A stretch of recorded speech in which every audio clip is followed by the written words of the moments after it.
Good morning. We are starting out with some clouds out there this morning as we've got some rain exiting the area. Starting out with clouds and that temperature at 52 degrees right now in Springfield on some north winds.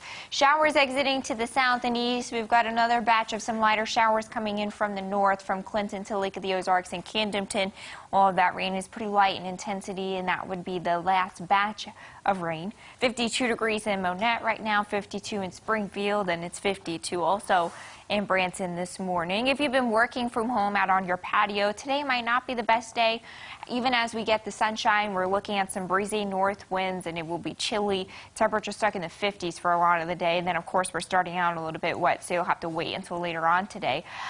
We have a frost advisory that's in effect for tonight, goes until 7 o'clock tomorrow morning, as temperatures get cold into the 30s with clear skies and calm winds, so you need to take in those plants. Showers clearing to the south and east. We'll have some sunshine returning today with highs around 60. Overnight, we're looking at some middle 30s, flirting with some record cold lows in spots with some clear skies. A couple of clouds out there tomorrow with those temperatures in the lower 60s. Cool sunshine out there. We'll have some pretty cool and nice conditions all weekend. 63 degrees on Sunday. We'll start out in the 40s, so we're only concerned about this one night of frost tonight. For Mother's Day, we're looking at sunshine and things pretty cool. We'll have a nice day for Mom. 10 degrees below average, so you'll need a jacket. 63 degrees with some cool sunshine on Sunday. So a nice weekend, sunny and cool. You'll need a jacket if you do anything outside. Rounds of showers and storms, though, by next week. A gradual warming trend with those highs getting back into the 70s. And we'll have, again, a pattern turning a little bit more active. Joe, Lauren. Thank you, Elisa. We have your morning update of COVID-19 case numbers. In Greene County, the total cases have hit triple digits. Out of 100 cases, 15 are active, 77 people have recovered. Throughout the state, there are over 9,300 cases and now 418 deaths. And in Arkansas, the health department is reporting almost 3,700 cases and over 2,100 recoveries.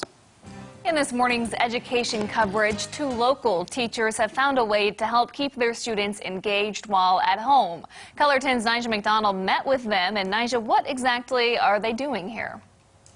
Well, good morning, Lauren. Andrea Pullen and Casey Daughtry both work for Republic Schools, and the women say they know how tough it can be to continue learning during this time, which is why they're creating videos with fun, practical ways to help. Now, Pullen and her daughter Chloe record math games to help students practice their critical thinking skills. Pullen says the videos also allow families to do something together. She says she understands parents are having to be teachers right now, which can be challenging. Daughtry's created an online initiative called Write With Me, where she encourages families to write for at least 5 minutes each day. Pictures are fantastic. So you could walk, you could do a tour of your living room, you could do a tour of the hallway where your pictures are hanging, and you could sit down with your child and you could write the history of the picture. This is a photograph of, and then explain what's going on in that photograph. Like you could look through albums. So images are a great thing to use for prompting. Well, both Pullen and Daughtry say keeping your child engaged while at home can help aid in preventing learning loss. You can visit our website at ozarksfirst.com to access a link to their videos. Thank you, Nyjah. We move on to some news from around the region for you. COVID-19 testing is underway at a Kansas City nursing home after several cases were reported to the health department. 11 people, including 7 residents and 4 staff members, have already tested positive. Nearly 80 people live at the facility. Mayor Quinton Lucas acknowledged the city has had positive cases at other assisted living homes, but not these kinds of numbers in one spot. We have been, up to this point, fairly fortunate in Kansas City by not having, in Kansas City, Missouri, not having facilities that have had greater numbers. It seems as if this situation will be somewhat different for us. The mayor says they don't know how far-reaching this outbreak is because they haven't been able to conduct tracing. The residents who have tested positive for COVID-19, though, are in isolation now. In Arkansas, as phase 1 of the state's reopening plan begins, tattoo shops are getting back into the swing of things, but with a new normal. Zodiac Tattoo in Fayetteville opened its doors this week after nearly 7 weeks of being closed. The shop is going through a lot of changes to be in compliance with current health code regulations, but says the biggest obstacle has been getting help from the state. Any financial assistance that we've received has been through the federal government and the PPP program. The programs like Ready for Business Arkansas or the PPP grants and stuff did not only did it not cover our setup that we have here, the money ran out very quick.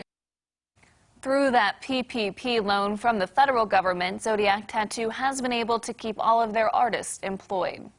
Also in Arkansas, it's releasing a new text alert system to provide timely COVID-19 updates. These alerts are said to provide critical guidance directly from the Arkansas Division of Emergency Management. Arkansans can opt in to this new text system today. You just text COVID-19 ARK to 67283. In your news around America, more employees at a California meat processing plant have now contracted COVID-19. Officials report 138 employees in total have now tested positive. The latest cases come just over a week after the facility first reported several of their employees to test positive. For now, the meat company remains open. Wildfires continue to burn through the Florida Panhandle, and only 35% are contained. It could be days before it can be brought under control now. Over 1,500 people have been forced to evacuate from their neighborhoods. A few residents have been allowed to return. There have been no reports of injuries or deaths. Dry weather and gusty winds have allowed the fire to quickly spread. In your news around the world, for the third consecutive day, Brazil registered more than 600 deaths in 24 hours, bringing the total number of victims from COVID-19 to more than 9,000 since the outbreak hit. The health ministry says there are more than 135,000 cases confirmed, and they are monitoring more than 70,000 suspected cases. Experts and some health authorities say the number is much higher, but it's not possible to know exactly how high because of a lack of testing. India is looking to trace the spread of the coronavirus with a phone app. They hope to control infections as it extends its lockdown. The app helps people identify whether they have been near someone who tested positive for the virus or not. It's been downloaded over 90 million times in the country. The government requires the app to be used by all workers and members of the military. The app is also mandatory in declared containment zones. In more local news, the Community Blood Center of the Ozarks is issuing a critical appeal for all blood types as the area's reserves are less than 1 day for all types. Appointments are suggested in order to social distance properly. In addition, CBCO is attempting to schedule emergency blood drives in areas without a fixed site location. If you might know of a place that you are asked to reach out to them at 227-5000. If you're in Springfield tonight, don't forget to look up and look northeast. B-2 stealth bombers will be flying over the city at 6:22 p.m. as part of the Missouri National Guard's Salute to Essential Workers. They'll start in Camdenton at 4:14, make their way through Cape Girardeau, St. Louis, Columbia, then Jefferson City, and then Springfield. The Guard says to distance yourselves if you're viewing in groups. The flyover comes at no extra cost to Missouri taxpayers either. Northeast. All right, I think I got it. I got to do it from my house, though. That's the thing. That's the tricky one, yeah. Yeah, all right. Well, let's look at what's coming up this morning after Daybreak. Coming up, out-of-work, self-employed Americans tell us about their struggles to collect benefits. Plus, we talk to Grammy winner Babyface about his new music and his COVID-19 recovery. Coming up on CBS This Morning. One of the top trends today is the fact that it is Victory Day, commemorating the 75th anniversary of the end of World War II. That's right, and it's a big day, of course, big anniversary day. My grandpa is actually a World War II veteran. How do you like that? Wow, thank No you for kidding. the service. 95 years old, yes, thank you very much. His name's Joe Morano. He's the one given Joe Morano's good reputations on that name right there. That guy. Oh, well, Thanks, yeah, Gramps. we appreciate him and all other veterans, of course. There are 8 heading to the U.S. Capitol today to meet with President Trump to help commemorate this day. The youngest of them is 96. Right. We know that about World War II veterans. They are aging. And so with this comes a bit of a controversy about, people that age traveling during this pandemic. Right. So you'll likely see that in the news today. One really cool thing, though, is that a 97-year-old from Phoenix will be there, and he is actually the soldier who sent out the coded response to the world that Germany had surrendered. Oh, cool. No kidding. Wow. Very nice. That's very good to see and very good on an anniversary, I think. All right, we have one last check of our forecast.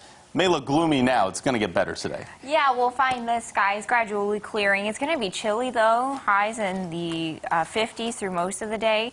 And then really nice for Mother's Day weekend. We'll have sunshine, temperatures in the lower 60s. The only thing to watch out for next is a frost advisory tonight. So take in those plants today. I can't believe we have the 30s on there. I know. Could be records. Yeah. Oh, man. Hopefully the last time. Don't forget to tell Mom Happy Mother's Day on Sunday. We'll see you bright and early Monday morning.